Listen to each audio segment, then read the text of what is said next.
চলুন আজ ধাপে ধাপে একটা ক্রিসমাস ট্রি আঁকা যাক। দেখে কঠিন মনে হচ্ছে, আসলে কিন্তু এটা আঁকা খুবই সহজ। আসলে মাত্র 4টা সহজ ধাপে এটা এঁকে ফেলা সম্ভব। শুরুটা হবে মূল আকৃতি দিয়ে, তারপর ডালপালা, রূপরেখা আর সবশেষে রং। আচ্ছা, তাহলে শুরু করা যাক। প্রথম কাজ হলো গাছের মূল ভিত্তিটা তৈরি করা। গাছের বডির জন্য একটা বড় ত্রিভুজ আঁকতে হবে আর কাণ্ডের জন্য ঠিক নিচেই একটা ছোট আয়তক্ষেত্র। এখন এই সাধারণ ত্রিভুজটাকেই একটা গাছের মতো করে তুলব। ত্রিভুজের ধার ঘেঁষে এবার আঁকাবাঁকা লাইন টানুন, ডালপালার মতো করে। হালকা স্কেচটার ওপর দিয়ে এবার একটা পাকা আউটলাইন করে নিন। আর এই শেষ ধাপে এসে ছবিটা একদম জীবন্ত হয়ে উঠবে। এবার পছন্দমতো রং করে ফেলুন, হালকা শেডিং দিলে গাছটাতে একটা গভীরতা আসবে।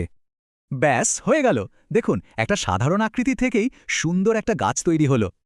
তার মানে এটা যে কেউই আঁকতে পারবে। পুরো প্রক্রিয়াটা কিন্তু বেশ সহজ আর মজার। এখন শুধু একটাই প্রশ্ন, গাছটাকে কিভাবে সাজানো হবে, আলো দিয়ে নাকি তারা দিয়ে?